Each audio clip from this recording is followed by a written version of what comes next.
मैं social worker और freelancer reporter ताज खान उर्फ मुमताज़ पठान गणेश कॉलोनी में रहती हूँ।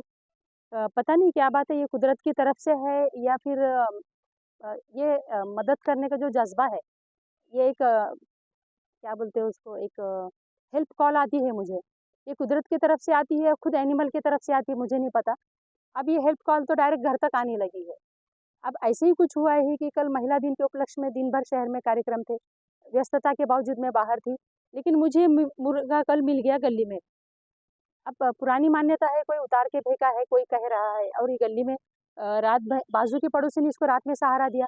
दिन में फिर ये दिन भर कहाँ पता नहीं कहाँ घूमता रहा, और ये रात में फिर सुबह 8 बजे जब मेरी नींद खुली, तो मैंने देखा कि कुत्ते, इसकी आवाज़ से मेरी नींद खुली। देखा कि कुत्ते 3 पीछे लगे थे गली के इसके। इसके पर भी नोच डाले थे कुत्तों ने। ये जान बचा के बाजू के घर में भागा, तो पड़ोसियों ने देखा था कि किसी औरत ने उसको उतार के फेंका है, तो उन्होंने भी उसको लात से मार के भगा दिया। हम दूसरों की बला गले में नहीं लेंगे। आज भी हमारे समाज में अंधविश्वास और पुरानी मान्यता के चलते कई जानवर लावारिस छोड़ दिए जाते हैं, जिनमें बकरियां हैं, जिनमें मुर्गियां हैं। बट मैं इन चीज़ों को नहीं मानती हूँ। मेरा अकीदा पक्का है, अगर अल्लाह ताला के हुक्म से कोई चीज़ नुकसान नहीं करती है, और उसी अल्लाह ताला के हुक्म से एक इंसानियत के नाते और एनिमल लवर्स के नाते ये बेज़ुबान जो है, इसकी जान बचाने के लिए मैंने इसको घर में सहारा दिया। और आज मैं थोड़ी फ्री हुई हूँ। एक सिक्योरिटी गार्ड है जो कि बहुत गरीब है, उनके पास बकरियाँ मुर्गियाँ भी है, और वो वालुज में रहते हैं। मेरी उनसे बात हुई है, उनके पास एक ही मुर्गा है, और अब ये दूसरा मुर्गा उनको मैं देने जा रही हूँ, ताकि ये अपने परिवेश में, उसके माहौल में रह सके और अपनी ज़िंदगी जी सके।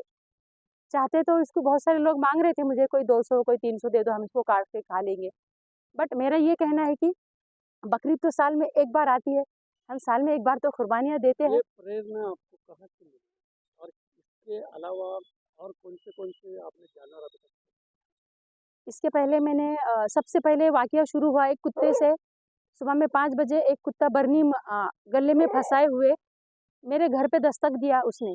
एक अजीबो-गरीब वाक़या हुआ औरंगाबाद शहर में। आज से कम 10 साल पहले कुत्ते ने मेरे घर पे दस्तक दी। 5 बजे, मैं बोली इतनी सुबह तो कोई उठता नहीं है, किसने खटका बजाया? फिर मैंने सोचा जाने दो, एक ही खटका बजा है, मैंने नेगलेक्ट किया। फिर वही खटका बार-बार पूरे घरों में बजने लगा, पूरे मोहल्लों में। किसी ने दरवाज़ा नहीं खोला। आखिरकार मैं बाहर निकल के देखी, तो एक कुत्ता, उसके गले में बरनी फँसी हुई थी। उसने हर एक के घर पे दस्तक दिया और निकल गया। उस वक़्त मुझे अपनी बहन को मुंबई छोड़ने के लिए 6 बजे ट्रेन से जाना था। मैं 5 बजे निकली, गड़बड़ से जल्दी से गाड़ी ली और अपने बहन को मैं छोड़ने लगी। तो मैंने देखा कि ये कुत्ता जब तक सब गली में दस्तक देके पंचायत समिति की इमली के झाड़ के नीचे, वो कुत्ता वहाँ पर बरनी से लोट-पोट पड़ा रहा। एक तरफ मुझे बहुत झुँझलाहट हो रही थी कि एक जान बचाने का है फ़र्ज़ मेरा, और दूसरा फ़र्ज़ मेरे बहन को मुझे मुंबई छोड़ना था, उसका ट्रेन का मामला था। बड़ी झुँझलाहट से मैंने जैसे-तैसे गाड़ी भगाई, और मेरे सिस्टर को मैंने सिर्फ़ गेट के बाहर ही छोड़ा।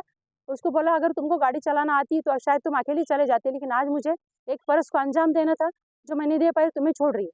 तो मैं बाहर छोड़ के निकल गई। उसको भी गुस्सा आया कि मैंने ऐसा बिहेवियर उसके साथ क्यों किया। मैंने उसको कुछ नहीं बताई, वो भी गुस्से-गुस्से से चली गई कि मैंने उसको अंदर तक नहीं छोड़ा।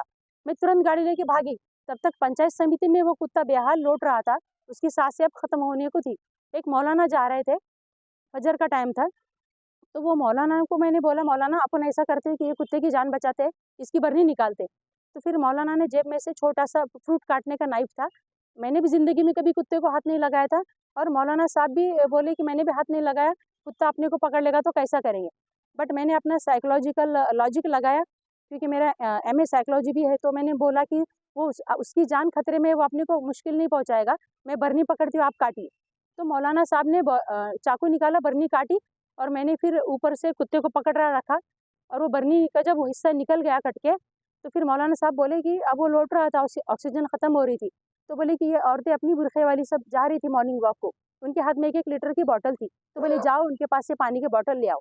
तो मैंने औरतों को बोला कि पानी की बॉटल दो, ये कुत्ते की जान बचाना है। तो अपनी मुस्लिम औरतें जो बुरखे में थी, उन्होंने तुरंत में, दोनों तीनों औरतों ने मुझे 2-3 लीटर पानी दे दिया। फिर वो जो बरनी कटी थी, वो बरनी में हमने उसको पानी डाला, और वो पानी उसने पिया बेतहाशा।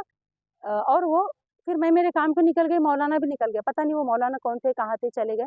वो उनके रास्ते चले गए, मैं मेरे रास्ते चली गई।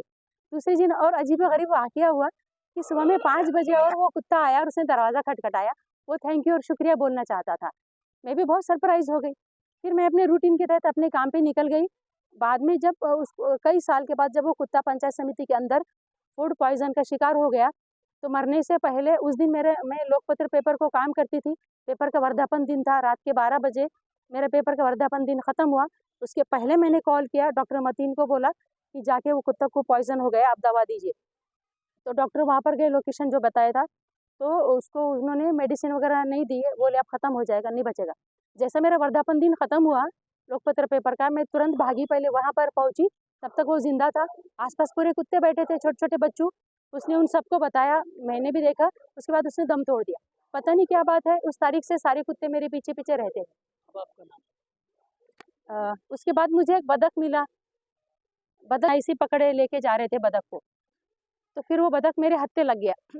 मैंने बोला बतख कहाँ ले जा रहे हैं आप? तो बोले उसको शागन में मैं बेचने जा रहा बोले। तो मैं बोली ये जंगली बतख है, कौन खरीदेगा? नहीं बोले ले लेते लोग आप बोले। तो मैंने बोली नहीं आप ऐसा मत काम करो। फिर मैंने निशान के पास दरगाह पड़ती है रास्ते में, उनको ले गई। बोली आप बुजुर्गान दीन के उनके सामने बोलिए किसी बात कोई भी बेजुबान को आप पकड़ेंगे नहीं और बेचेंगे नहीं। वो बतख है, उसको उसकी ज़िंदगी प्यारी है, उसको जाने दो, इसे पकड़ के मत बेचो। फिर वो बोले हाँ ठीक है चलो, काउंसलिंग का असर हुआ। वो बोले हाँ चलो इसको छोड़ देते हैं पानी में। फिर वो मेरे साथ आए, हमने सलीम अली में छोड़ा उसको तालाब में 2 बार, लेकिन वो ज़ख्मी था, तो वो जा नहीं पाया, 2 बार वापस आया किनारे। फिर वहाँ से मैं शक्कर-बौड़ी में ले गई, वहाँ पे छोड़ के आई। फिर वहाँ पर भी कोई बतख नहीं मिला, तो हमने सोचा उसको अकेले किसके सहारे छोड़े। फिर मैं वहाँ से उसको लाई उठाकर वापस, और फिर उसको मैंने तालाब में जहाँ पे पूरे बतख थे वहाँ पर मैंने छोड़ दिया उसको, सुरक्षित। इसके पहले मुझे एक बकरी भी मिली, लावारिस बकरी, कलेक्टर ऑफिस के रोड पर। बहुत ढूँढा उसके मालिक की, बहुत तलाश की, नहीं मिली। फिर वो बकरी अभी और भी राज की बात है वो बकरी के बारे में। वो बकरी को आज एक बकरे वाले के पास हम दे दिए। अब नाम कैसा लोग देखते हैं? अब ये जो मुर्गा है, ये मुर्गा है, मुर्गी नहीं है कि इसको काट के खाए। ये अपने मुर्गियों में उसके परिवेश में रहे, बात की है वो गरीब सिक्योरिटी गार्ड से, और इसको मैं उनके माहौल में उन उसके साथीदार के पास मुर्गियों में छोड़ने जा रही हूँ। ताज खान उर्फ मुमताज़ पठान, समाज सेविका गणेश कॉलोनी वार्ड नंबर 25। ऐसे पुरानी रोड पे के भाट के अगर प्राणी अगर मिलते हैं, पशु मिलते हैं, पक्षी मिलते हैं, बेजुबान आवारा, तो उनको हमारे पास लाके छोड़िए। बहुत जल्द हम उनके लिए शेल्टर का इंतज़ाम कर रहे हैं और बहुत जल्द उनको शेल्टर पे रखा जाएगा। आपका नंबर अगर कॉन्टैक्ट करना है अगर आपको 9372816982।